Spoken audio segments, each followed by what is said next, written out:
Be ready. The first matter is legal and second the Hindu editorial. So let's get started. Ready?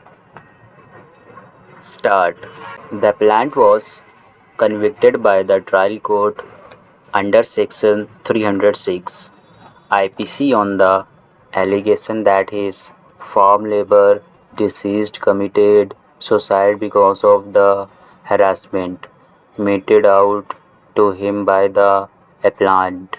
The prosecution case was that the appellant, 2 days prior to the incident, leveled an allegation of theft of ornaments against the deceased, that the appellant had also demanded from the deceased rupees 7,000, which was given to him as advance at that time when he was kept in employment. The conviction was affirmed by the High Court in the instant appeal filed by the accused. It was contended for the appellant that the conviction of the appellant was unsustainable as no ingredients of offence punishable under section 306 IPC were made out.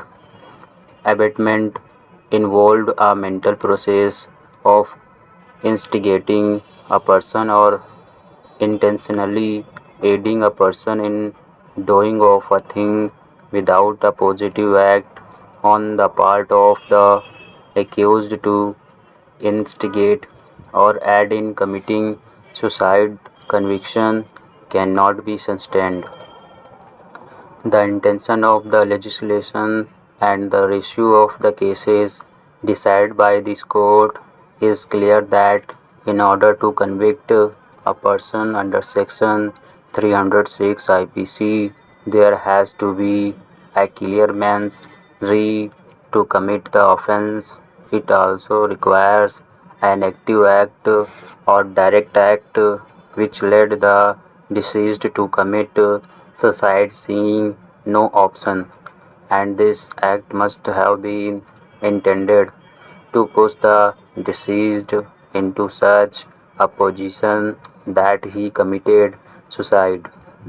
In the instant case, the deceased was undoubtedly hypersensitive to ordinarily petulance, discord, and differences which happen in day to day life. Human sensitivity of each individual differs from the other. Different people behave differently in the same situation in the light of the provisions of law and the settled legal provisions crystallized by a series of judgments of this court. The conviction of the appellant cannot be sustained. The word suicide in itself is nowhere defined in the Indian Penal Code. However, its meaning and import is well known and requires no explanation. Shu means self and side means killing, thus implying an act of self-killing. In short, a person committing suicide must commit it by himself, irrespective of the means employed by him in achieving his object of killing himself. Suicide by itself is not an offence under either English law or Indian criminal law. Second matter is the Hindu editorial. So be prepared. Let's get started. The Supreme Court of India's clear delineation of the penal consequences of accessing or storing sexual material concerning children is in complete consequence with the letter and spirit of the Protection of Children from Sexual Offences (POCSO) Act demonstrating an enlightened approach to the social questions that arise from the proliferation of online content featuring sexual exploitation of children. A three-judge bench has not merely clarified the law but also drawn pointed attention to the legislative intent of presuming the culpable mental state of a person accessing and viewing such materials. The court has also advocated that the term child pornography be avoided in both the law and in court verdicts, as it appears to trivialize the enormity of the offense of exploiting children to create and disseminate sexual material to gratify the perversions of a few. Instead, the court has suggested that such content be described as child sexual, exploitative, and abusive material within bracket CSEAM.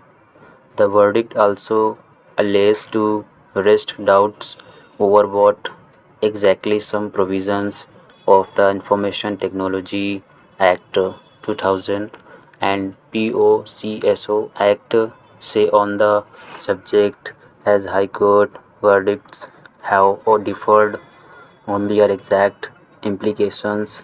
The case arose from a Madras High Court judgment that quashed a criminal case against an individual who had viewed sexual content involving children on the ground that the law only criminalized creating and disseminating such content and not merely watching it in the private domain.